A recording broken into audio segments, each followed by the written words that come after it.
Dores na região interescapular. Sabe aquela dor e queimação no meio da escápula? Nessa região aqui assim, na torácica média mais ou menos, que pega o bordo medial da escápula, que irradia para os lados. Uma dor chata, latente, que parece que você alonga, massagia, faz todo tipo de exercício, até terapia local e não alivia. Ela tem uma explicação e uma solução muito simples. Claro, existem várias possibilidades para esse tipo de dor, mas eu vou apresentar para vocês uma das mais comuns, ou mais frequentes, ou mais simples que a gente tem no consultório, e a solução está bem longe do que você já imaginava. Inclusive você tem na sua casa. A solução é simples, tá bom? Então acompanhe esse vídeo que eu vou te apresentar como que essa dor pode ser curada com uma coisa simples que você não sabe que está no seu ambiente, tá bom? O meu nome é Murilo José Tambosi, eu sou fisioterapeuta, sou osteopata, também trabalho com toda a abordagem da medicina integrativa. Aqui no meu canal, toda semana, eu falo sobre dor, exercício e lesão, com uma ótica bem diferente, fazendo você entender como o seu corpo é integrado, como ele é uma unidade e como existe uma real causa primária para toda dor e sofrimento. Sim, existe uma única causa para o seu problema, vários outros agravantes, que se você tratar essa causa, toda uma cadeia lesional ela é desfeita, ela é desconstruída, ela é desestruturada e você começa a melhorar de forma gradativa até a cura. Então, se te falaram que não tem causa ou que não tem cura, é porque não te avaliaram como um todo. Avaliaram só uma pequena fatia, uma pequena porção de você, segmentada, como é feito hoje na medicina muitas vezes, e te deixaram a ver navios, né? Sem orientações. No vídeo de hoje eu separei uma dor que é bastante comum aqui no consultório, também é bastante comum essa queixa aqui no YouTube, eu já vi algumas pessoas comentando, que são as dores próximos da escápula. Não necessariamente no ombro em si, na região do trapézio, do deltóide aqui. Não, é na região interescapular, é lá no meio da escápula. Repito, tem várias causas para isso. Hoje eu vou apresentar para vocês uma causa comum, simples, que pode ser a sua e você vai aprender a descobrir ela e o tratamento também. Já aproveita, pessoal, clica aqui no botãozinho de se inscrever no canal se você gosta de saber sobre dor, exercício e lesão. E também compartilhe esse vídeo com as pessoas da sua família, porque a solução é fácil. As pessoas que têm em casa podem estar sofrendo com uma coisa besta e você pode orientar. Se você gostou do conteúdo, dá um joinha, porque ajuda o nosso canal a crescer e entregar esse conteúdo para mais pessoas do YouTube, tá? O meu objetivo aqui é ser transparente, apresentar para vocês uma real causa, que a maioria das pessoas não vai apresentar. A maioria vai apresentar lá uma massagem para você fazer, um alongamento para você fazer, botar uma bolinha, botar um calor. Cara, não é por aí, isso é mentira, isso é enganação, isso é alívio de sintoma. Fazer isso ou tomar um remédio para dor, dá na mesma. É um pouco menos nocivo, claro, o remédio tem mais toxinas, mas não é honesto da mesma forma em resolver seu problema. Eu quero que você se cure, tá bom? Que você se cure. Primeira coisa que você precisa entender, agora entrando bem no profundo do conteúdo. Para você ter dores na região interescapular, precisa haver ali algum fenômeno de desequilíbrio. Esse desequilíbrio pode ser mecânico, pode ser só na parte musculoesquelética, mecânico a gente diz, pode ser neurológico, pode ser uma N situações, tá? No vídeo de hoje eu separei um pouquinho mais complexo, que é da parte neurológica para vocês entenderem, tá? Então imagine que na região interescapular, ali mais ou menos na metade de T5, né, T5, T6, ali saem músculos que são os romboides. São músculos que fazem a estabilização do movimento de rotação da escápula. Eles impedem o excesso de rotação, ou coordenam o excesso de rotação, enfim, trabalham na rotação da escápula, ok? Também da máscula anterior e tudo mais, né? Esses músculos, eles são inervados por nervos que saem na região torácica, cervical, enfim, em vários níveis da coluna. Não aqui aprofundando muito na inervação para não confundi-los, mas eles têm relação com o pescoço e com a região torácica. Então, quando a gente tem uma dor interescapular, pessoal, a primeira coisa que a gente tem que aprender a avaliar é a cervical do paciente e a região torácica do paciente. A menos que haja um trauma, eu tive um trauma, aí a gente vai seco no trauma. Se não, você já pode começar a pensar em avaliar a parte neural, a inervação e as relações crânio-cervicais. Todo o crânio cervical e a região torácica alta. Várias estruturas podem gerar dor nessa região ou disfunção neuropática. O que é isso, Murilo? Vamos agora com o exemplo do caso em questão aqui, essa aula. Se você tem um problema gástrico crônico, uma gastrite, um refluxo, uma azia, uma queimação, algum problema esofágico, uma hernia de hiato, qualquer problema gástrico, a inervação simpática, aqui nós temos atrás um quadro, vocês não estão vendo inteiro, né, para cada câmera, que mostra o sistema nervoso autônomo. A inervação simpática do estômago é na região de T5, T6. Se esse paciente ele tem algum problema grave crônico, nessa região de T5 e T6 vai acontecer um fenômeno neurológico chamado facilitação medular, que vai interferir em todas as estruturas que saem dali, sejam elas pequenos músculos, artérias, pequenos vasos, as próprias fáscias que revestem essa região, enfim, estruturas ligadas a ela. Alterando então a ancoragem do músculo romboide ou dos músculos na região interescapular e também o controle do tônus, da tensão desses músculos. Tá? Eu estou tentando ser bem resumido. O mesmo problema gástrico também vai causar disfunções na cervical. Por quê, Murilo?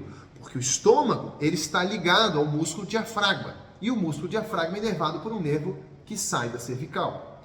O que eu quero fazer vocês pensarem é: eu tenho um problema gástrico e tenho dor na região interescapular. Pode ser a causa do meu problema. É isso o primeiro ponto do vídeo. Eu sei que a maioria das pessoas chegam em 5 minutos do vídeo, 6 minutos do vídeo já querem ter a solução. É esse o conteúdo do vídeo inicial.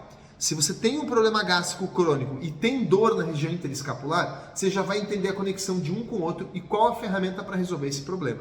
Eu gosto de fazer isso nos vídeos. Já entrega o problema de uma vez, já entrega a solução de uma vez para que a pessoa desenrole a solução, tá?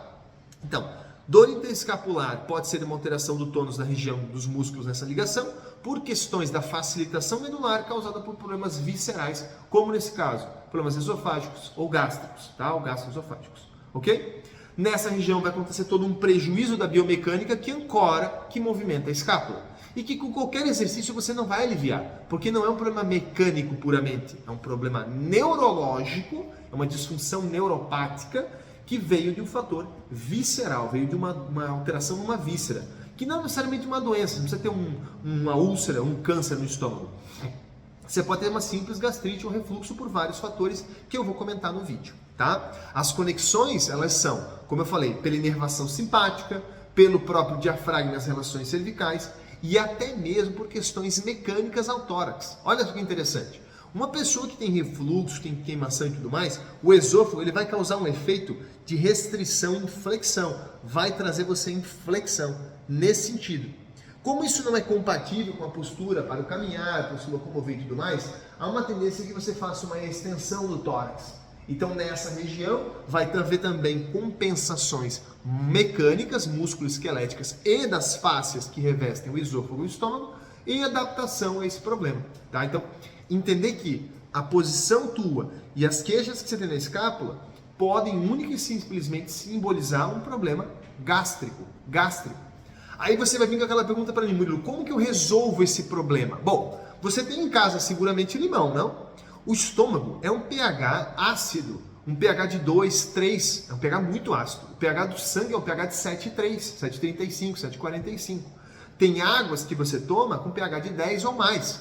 Então, quanto mais alcalino esse pH, mais agradável ao consumo nosso. Vamos falar da água, né? Mas o estômago não, ele não curte pH alcalino, ele gosta do pH ácido. Então, quando você usa o ácido cítrico, que vem, por exemplo, no limão ou nas acerolas, acerola tem até mais, né? Mas o pH do limão ele é muito ácido, então já tá bom, né? O ácido cítrico, ele acidifica o estômago, que é o ideal para o estômago ser, ele não é para ser alcalino, tá? Outra solução muito simples que eu separei para vocês é o ácido acético. O ácido acético é o vinagre, que pode ser usado no vinagre de maçã. O vinagre de maçã é muito bom para a função gástrica. Então você pegar lá um limão, um copo com 300 ml de água morna e uma colher de sopa de vinagre de maçã e fazer isso ou de manhã cedo em jejum ou junto com alguma refeição, como por exemplo refeições que contenham proteína, como ovo e carne, você melhora o pH do seu estômago, melhora o ambiente do seu estômago, ajuda a cicatrizar algumas feridas ali assim que tiverem, ajuda, claro, tem que ser monitorado isso clinicamente, né, avaliação com o profissional de saúde. E se isso acontecer, e se esse estômago normalizar, a informação que ele estava gerando na região interescapular some, você para de ter a dor.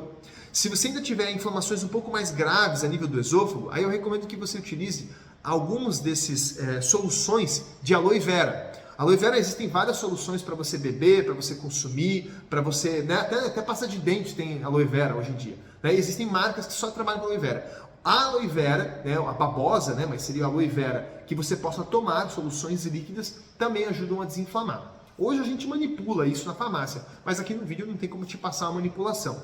Então eu estou te dando uma dica, procura produtos naturais que contêm aloe vera e você pode consumir ao longo do dia, na dose usual pelo próprio fabricante, aquele que você achar, né, como está escrito lá, para a gente não ficar dando dose aqui no vídeo. E pode utilizar aí o limão e o vinagre de maçã, que a dose não é um problema, deve te passar, tá? Essa é uma solução simples para um problema gástrico que vai repercutir na sua região interescapular. Agora, uma coisa que eu preciso te orientar.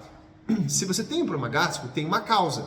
Você tem que sempre se perguntar, eu tenho dor na escápula, fui no profissional e ele me falou que é estômago. Ótimo. Por que do estômago? Por que do estômago? Será que é emocional? Será que você tem um estado de luta crônico chamado de simpaticotonia, é um distúrbio do sistema nervoso autônomo, que altera as funções de um nervo chamado vago, que inerva o estômago, o esôfago e o trato digestório em 80%, que gera daí um refluxo, uma azia e uma queimação? Estou dando um exemplo aqui de via neural por um fator emocional. Você tem um estado de luta emocional que altera um nervo do sistema nervoso autônomo que afeta a função gástrica. Será que esse é o seu problema? Esse problema ele vai inibir a inervação simpática, ou melhor dizendo, ele vai exacerbar a inervação simpática e vai inibir a inervação parasimpática, que é o vago. Isso é uma explicação para vocês entenderem, né? Será que é um problema emocional? Ou não? Será que esse nervo vago ele está alterado por um problema neurológico craniano, como por exemplo um dente? Eu mesmo cansei de atender pacientes com hérnia de hiato, refluxo crônico, fui testar, o paciente tinha um problema dentário que sensibilizava lá na cervical superior o nervo vago, gerando repercussões no controle do esfíncter esofágico, aquele esfíncterzinho do refluxo. Esse paciente tinha dor no ombro e dores interescapulares. Então era um paciente que ele veio para uma queixa de dor, eu achei um problema que ele não tinha me contado, que era o refluxo e a hérnia de hiato, e acabei esbarrando num problema que ele nem sabia que tinha a ver com isso, que era dentário. Você percebe como é que funciona? Quando você aprende a avaliar o todo, você avalia o todo, você testa tudo. Tudo pode gerar dor no corpo. Tudo pode gerar uma dor interescapular. Basta você saber avaliar e correlacionar com a clínica do paciente. Algumas correlações a gente às vezes nem sabe, mas o importante é que aquilo tem relação para o corpo do paciente e que ele vai ficar bem com aquilo. Ok? Seguramente você chegou na altura desse vídeo e já percebeu que ele é diferente. Curte e compartilhe o vídeo. Bom, questões nutricionais também podem alterar. Alguma intolerância alimentar, um foco parasitário, algum alimento que não é adequado para você, né? Tem pessoas que têm sensibilidades alimentares, tem pessoas que têm uma alimentação muito precária. Isso altera o pH.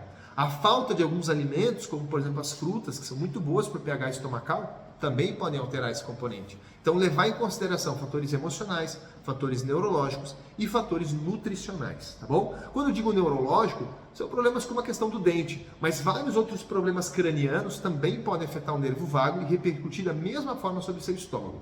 No fundo, eu só quero que você se cure de uma dor interescapular, mas não dá para ficar mentindo para você fazer exercício, alongamento, massagem, tomar anti-inflamatório, quando que de forma muito discreta, oculta, está acontecendo severos danos no seu estômago e esses danos podem ou vão evoluir para uma doença. E dessa forma você pode estar deixando de tratar a real causa do problema. Utilize o vinagre de maçã, o aloe vera, o limão e veja se para o seu problema gástrico melhorou e se sua dor interescapular melhorou. Se isso não aconteceu, você deve sim procurar um profissional que saiba fazer uma triagem da real causa da sua dor. Ele pode acabar esbarrando em problemas, como eu citei agora em questão, que você nem imagina que tenham relações, tá? O diagnóstico ele é mais importante do que o tratamento.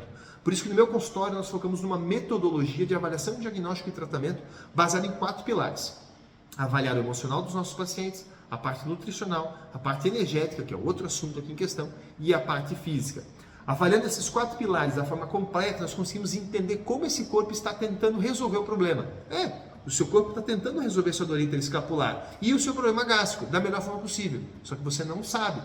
Quando a gente aprende a avaliar isso, entender isso, avaliar esse todo, a gente consegue ser mais assertivo naquilo que o corpo quer. Então nós vamos ouvir o que o corpo do paciente quer. É assim que eu faço a minha consulta. O paciente se queixa de uma dor, mas eu falo para ele, olha, eu vou ser diplomático com você, eu vou tentar te ajudar no que você quer, mas antes nós vamos ouvir o que o seu corpo quer. Seguramente, arrumando o corpo, a sua dor, a sua queixa também vai embora. Entendeu? Esse é o segredo. A avaliação, diagnóstico e tratamento da forma correta na causa do problema. Para isso tem ferramenta, para isso tem método, para isso tem técnica. É uma avaliação clínica. Clínica quer dizer no consultório. Não é uma avaliação com exame de imagem, com endoscopia, com tomografia. Não que você não possa usar isso. É que não é por aí o começo do diagnóstico. É uma avaliação no corpo do paciente que rastreia tudo que ele tem. E que aí aponta para o problema. Aqui no vídeo em questão, estomacal, gástrica, né? E aí você consegue saber qual é a melhor conduta. Dei soluções para vocês muito simples. Repito, se você não conseguir melhorar a sua dor interescapular com aquilo que eu falei, sendo que possa ser um problema gástrico, pode ser outros vários problemas, aí você tem que testar, temos que avaliar você. Se não conseguir ter sucesso, agende uma consulta presencial ou online. Online tem o mesmo diagnóstico, faça a consulta presencial online para eu poder te ajudar. Se você ficou com muitas dúvidas, no nosso Instagram a gente sempre abre uma caixinha para dúvidas e também você pode mandar lá para a gente poder tirar suas dúvidas, tá bom? No mais, fiquem com Deus e até o próximo vídeo na próxima semana. Tudo de bom, fiquem com Deus.